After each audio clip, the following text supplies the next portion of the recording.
राहुल गांधी यांच्या नेपाळ दौऱ्यातला एक वेगळाच वाद समोर येतो आहे. ते ज्या लग्नासाठी गेले होते आणि त्या लग्नाच्या निमित्तानं जी डिस्को पार्टी होती, काय पबमध्ये गेले होते, त्याचा एक व्हिडिओ, त्याचे काही फोटोग्राफ समोर आले आणि एक वाद समोर आला. अपेक्षेप्रमाणे काँग्रेस पक्षाने, म्हणजे सगळ्यात चांगली गोष्ट ही झाली त्यातल्या त्यात की त्यांनी हे कबूल केलं की ते तिथे गेलेले होते आणि हा व्हिडिओ खरा आहे. म्हणजे परत त्याच्यावरती कुठला वाद नको की हे विरोधकांची साजिश आहे, कट आहे, हे काहीतरी भाजपचं कारस्थान आहे. मूळ मुद्द्यावरून भरकटण्याचा हा प्रयत्न आहे. तिथे ठरलेली गोष्ट असते. म्हणजे करोनाच्या काळात सुद्धा गंगा मेला असे बह रही है आणि त्याच पद्धतीचे सगळं ती रेकॉर्ड चालू होती त्यांची. बेरोजगारी किती वाढली आहे, पेट्रोल कसं महाग झालेलं आहे, डिझेल कसं महाग झालेलं आहे, वगैरे वगैरे. आणि ह्या सगळ्यातून मग लक्ष दुसरीकडे नेण्यासाठी म्हणून हे गोष्टी पुढे आणतात. त्याच्यामुळे पहिली गोष्ट स्वच्छ आहे, काँग्रेसने हे मान्य केलं, ते गेलेले होते आणि ते व्हिडिओ खरे आहेत, त्याच्यावरती चर्चा करायची गरज नाही. आता दुसरा मुद्दा जो समोर येतो तो काँग्रेसकडून असं सांगितलं गेलं की राहुल गांधींचे ते वैयक्तिक प्रश्न आहेत, ते त्यांच्या मैत्रिणीच्या बोलण्यावरून तिथे गेले होते, त्या लग्नाला ते हजर राहिले आणि त्याच्यामुळे चर्चा करायची गरज नाही. बरोबर, सकृत दर्शनी याच्यातला फक्त अर्धा भाग खरा आहे, म्हणजे अर्ध सत्य आहे. अडचण अशी आहे की राहुल गांधी प्रत्यक्ष संसदेमध्ये खासदार आहेत. वायनाड, केरळमधल्या वायनाडमधून लोकसभेवरती निवडून गेलेले आहेत. काँग्रेस पक्षाचे माजी अध्यक्ष आहेत. प्रत्यक्ष संसदेतले, लोकसभेतले विरोधी पक्षापैकी एक महत्वाचे नेते आहेत. आता अडचण अशी असते की जेव्हा कुठल्याही तुम्ही एका पदावरती असता, तेव्हा तुम्ही परदेशात जात असताना त्याच्याशी संबंधित इतर काही गोष्टी ज्या आपल्या देशाच्या परराष्ट्र धोरणाच्या बाबतीमध्ये आहेत, त्याची काळजी घ्यावी लागते. तिथं तुम्ही माझं हे वैयक्तिक म्हणून सुटका होत नाही.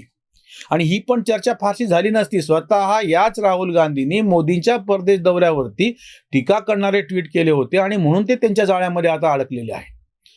मोदी किंवा कुठलाही पंतप्रधान जेव्हा परदेशामध्ये जातो, तेव्हा त्याचा दौरा हा आपल्या परराष्ट्र खात्यांनी ठरवलेला असतो. त्याचं एक विशिष्ट पद्धतीने नियोजन केलेलं असतं. त्याला त्याच्या मनाप्रमाणे कुठेही जाता येत नाही, कारण की तो त्या विशिष्ट पदावरती बसलेला असतो. माझं वैयक्तिक स्वातंत्र्य आहे आणि मी माझा स्वतंत्र आहे असं म्हणणं इतर लोकांना परवडतं. संवैधानिक पदावरती बसलेल्या लोकांना परवडत नाही.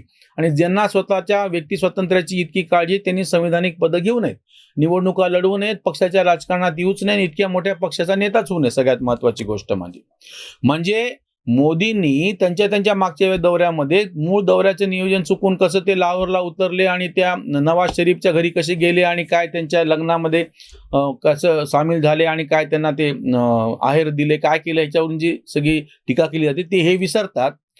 तुम्हाला जरी माहीत नसलं तरी आपल्या परराष्ट्र खात्याने त्यांच्या दौऱ्याचं एक विशिष्ट पद्धतीचं नियोजन केलेलं असतं. ते स्वतः मोदीलाही टाळता येत नाही किंवा त्या सगळ्या व्यवस्थेमधून ते लपवता सुद्धा येत नाही. ह्याच्या नेमकं उलट ही पहिली वेळ नाही, राहुल गांधींची दुसरी वेळ आहे. यापूर्वी सुद्धा ते एका चीनी राजदूताला भेटलेले होते. जेव्हा की असं भेटण्याच्या पूर्वी तुम्हाला तुमच्या सरकारशी, तुमच्या परराष्ट्र खात्याशी संपर्क साधावा लागतो आणि ती तुम्हाला एका अर्थाने बंधनकारक आहे. आताची गोष्ट अशी आहे की हे वैयक्तिक का ठरत नाही. सगळ्यात पहिली गोष्ट, ज्या पत्रकार मैत्रिणीच्या निमंत्रणावरून राहुल गांधी तिथे गेले, जी पत्रकार मैत्रीण त्यांच्या बाजूला बसून बाटलीतून काही पेय पिताना दिसत आहे, याच मैत्रिणींनी नेपाळचा जो नकाशा ट्विट केला होता, त्याच्यामध्ये भारत आणि नेपाळच्या मधला विवादास्पद भाग सुद्धा काही प्रदेश दाखवलेला होता. त्याच्यामुळे ही बाब राहुल गांधी पुरती वैयक्तिक उरत नाही. तुम्ही ज्यांच्या बरोबर इतकी सलगी दाखवत आहात आणि अशा कुठल्या समारंभामध्ये सामील होतात, तेव्हा हे पहिले पहा की त्यांची आपल्या देशाच्या संदर्भातली धोरणं काय आहेत आणि भूमिका काय आहेत. तेव्हा तुम्हाला अशी पळवाट शोधता येत नाही की हा माझा वैयक्तिक प्रश्न आहे म्हणून. तुमचा वैयक्तिक प्रश्न आहे म्हणून तुम्ही काही त्या आपल्या एका अर्थाने तुमच्या सीमांच्या बाबतीमध्ये किंवा इतर गोष्टींच्या बाबतीमध्ये तुमच्या विरोधात असणाऱ्यांच्या गळ्यात गळे घालू शकत नाहीत. नवज्योत सिंग सिद्धूची याच मुद्द्यावरून टीका झाली होती. बाजवांच्या त्यांनी मिठी मारली होती आणि इम्रान खानशी त्यांचे कसे संबंध आहेत म्हणून. पहिला आक्षेप हा आहे की तुम्ही ज्या मैत्रिणीच्या बरोबर आहात त्या मैत्रिणीनं काय पद्धतीचे ट्विट केलेले होते, त्याच्यामुळे तुमच्यावरती संशय येणार, तुम्हाला प्रश्न विचारले जाणार आणि त्याच्यापासून तुमची सुटका नाही. दुसरा गंभीर मुद्दा असा होता की त्या ठिकाणी जो चीनी राजदूत उपस्थित होता, त्याच डिस्को पार्टीमध्ये, त्याच लग्नाला किंवा त्या सगळ्या ह्याच्यामध्ये तो मध्यस्थ होता किंवा प्रमुख भूमिका होती. त्या चीनी राजदूताची आपल्या चीनच्या बरोबर चाललेल्या संघर्षामध्ये आपल्या बाजूनं चूक आणि चीनच्या बाजूनं बरोबर अशी संदिग्ध भूमिका आहे. ते आपल्या कुठल्याही भारतीय नागरिकाला आणि विशेषतः अशा पदावरती असलेल्या, तुम्ही खासदार आहात, संसदेवरती तुम्ही निवडून गेलेले आहात, तुम्हाला त्यांच्या उपस्थितीमध्ये कुठलाही कार्यक्रम अशा पद्धतीने घ्यायच्या आधी 1000 वेळा विचार करायला पाहिजे.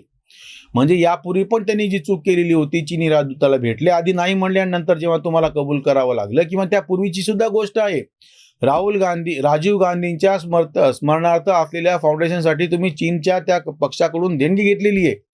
अशा काही गोष्टींमुळे तुमच्यावरचा संशय वाढत जातो, हे लक्षात घ्या. राहुल गांधीवरती टीका करायची आम्हाला काही हौस नाही, किंवा हा व्हिडिओ पण आम्हाला करायचा नव्हता, पण जो प्रत्यक्ष समोर पुरावा आलेला आहे आणि ज्या पद्धतीचे हास्यास्पद खुलासे स्वतः काँग्रेसकडून केले जात आहेत, त्याच्यामुळे हा व्हिडिओ करावा लागतो आहे. हे तुमचं वैयक्तिक असू शकत नाही, कारण की तुम्ही एका जबाबदार पदावरती आहात. ज्या मैत्रिणीबरोबर तुम्ही आहात तिनं केलेले ट्विट संशयास्पद आहेत, आणि जो चीनी राजदूत तिथं उपस्थित होता त्याच्याही बाबतीतली त्याची भूमिका संदिग्ध आहे आपल्या बाबतीतली. त्याच्यामुळे तुम्हाला ही काळजी घेणं भाग आहे, हा एक भाग. दुसरा नैतिकतेचा भाग असा आहे की तुम्ही आत्ताच मोदींच्या परदेश दौऱ्याच्या संदर्भामध्ये हवे तसे ट्विट करता, उचलली जिपकी लावली टाळ्याला, या पद्धतीनं राहुल गांधी गेले 8 वर्ष बेजबाबदारपणे बोलत आलेले आहेत आणि ट्विट करत आले, किंवा चौकीदार चोरचं काय झालं सगळ्यांच्या समोर उदाहरणे, किंवा मुझे बोलने नहीं देते, मैं अगर बोलूंगा तो भूकंप हो जाऊंगा. काही भूकंप झाला नाही आणि काही नाही.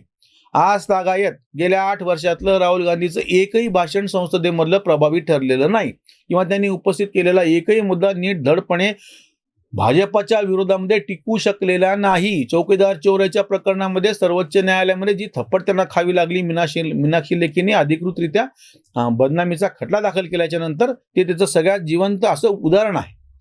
आता मुद्दा असा उपस्थित होतो की ज्या काँग्रेस पक्षाच्या संदर्भात आत्ताच प्रशांत किशोरनी आज 8 दिवस झाले त्या गोष्टीला, ते त्या जॉईन होणार की नाही, त्यांचं काय बोलणं झालंय, हे सगळं विवाद चालू असताना त्यांनी एक वाक्य असं वापरलं होतं प्रशांत किशोर यांनी, की जे आता या राहुल गांधीच्या ह्या उडाणछूपपणाला ते लागू पडतं, की प्रत्यक्षामध्ये चालू असताना राहुल गांधी गायब आहेत, देशात नाही आहेत, प्रियंका गांधी देशात नाही आहेत, आणि सोनिया गांधी आजारी आहेत. म्हणजे त्या सांगण्यातून प्रशांत किशोरला सुचवायचं हे होतं की ज्या काँग्रेसमध्ये मी प्रवेश करतो नाहीये, त्या काँग्रेसच्या बरोबर म्हणजे भाजपला विरोधात करण्याची भूमिका नेमकी काय असावी, अशंक गोष्टीची चर्चा गांभीर्याने चालू असताना हे स्वतः हजरच नाहीयेत.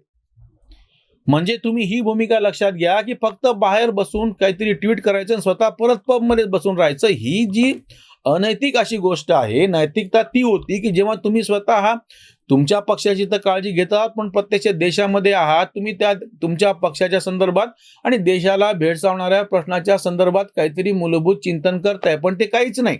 तुम्ही असे डिस्को पबमध्ये बसून बेजबाबदारपणे तुमचं वर्तन आहे, आणि ट्विट मात्र काय करतात की मोदी कसे परदेशात चाललेले आहेत आणि ते कसे मौज मजा करत आहेत वगैरे वगैरे.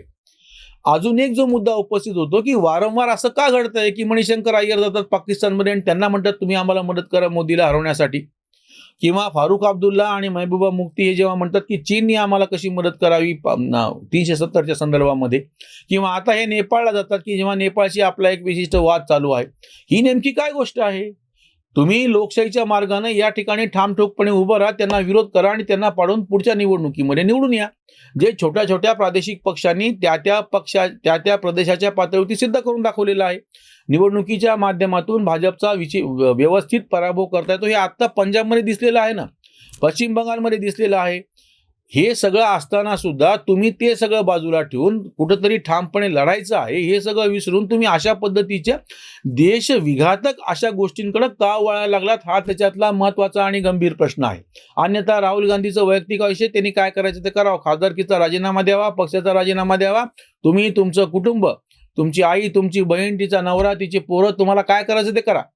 पण तुम्ही जेव्हा राजकीय पक्ष म्हणून एक भूमिका स्वीकारलेली असते, त्या राजकीय पक्षाचे तुम्ही पदाधिकारी असता, त्या राजकीय पक्षाचे सगळे निर्णय तुमच्यापाशी अडलेले असतात. तो राजकीय पक्ष भारतातला सगळ्यात जुना राजकीय पक्ष आहे. असं असताना हे स्वातंत्र्य तुम्हाला नाही, तुम्हालाच काय कोणालाच हे स्वातंत्र्य नाहीये. त्याच्यामुळे राहुल गांधीचं हे वागणं अतिशय बेजबाबदार असं आहे.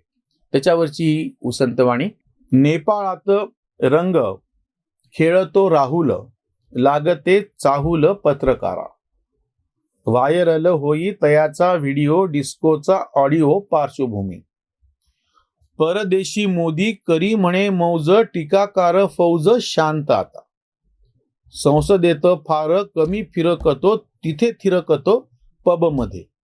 इकडे पार्टीचा करुनिया झोल, पार्टी म्हणजे हा पक्ष यांचा, इकडे पार्टीचा करुनिया झोल, पार्टीचा माहोल परदेशी, तिकडची पार्टी वेगळीच. फाटकाचं खिसा, पांढरे कपडे, तिकडे रुपडे जीन्समय. सोशल मीडिया पकडतो ढोंग, ओळख आहे सोंग, कांत म्हणे, ओळख आहे सोंग, कांत म्हणे. नोटबंदीच्या काळामध्ये आपण कसे लाईनमध्ये उभे होतो आणि आपला कसा खिसा फाटका गेला आणि त्या फाटक्या खिशाचं त्यांचं चित्र फोटो प्रसिद्ध आहे. मग इकडं गबाळे हे कपडे घालणारे राहुल गांधी परदेशामध्ये गेल्याच्या नंतर म्हणजे टापटीप जीन आणि टी शर्टमध्ये कसं काय असतात. म्हणजे इकडे तुम्हाला तुमची प्रतिमा काय दाखवायची, तुम्ही कसे गोरगरिबांच्या जवळचे आणि कपड्यांच्या बाबतीमध्ये तुम्ही कसे जागरूक नाही आहात किंवा दाढी वाढलेली आणि कसं काय ते, आणि तिकडे मात्र व्यवस्थित गुळगुळीत दाढी केलेली जीन्स आणि टी शर्ट. म्हणजे हे त्याच्यातलं जे ढोंग आहे ते सगळ्यांनी आता ओळखायची गरज आलेली आहे. राहुल गांधींनी वैयक्तिक पातळीवरती काय करावं त्यांचा प्रश्न आहे. एका पक्षाचे प्रमुख म्हणून, एका जबाबदार अशा लोकशाहीमधले तुम्ही प्रत्यक्ष खासदार म्हणून हे तुम्हाला बिलकुल शोभत नाही, हे लक्षात घ्या. इथेच थांबूयात. धन्यवाद.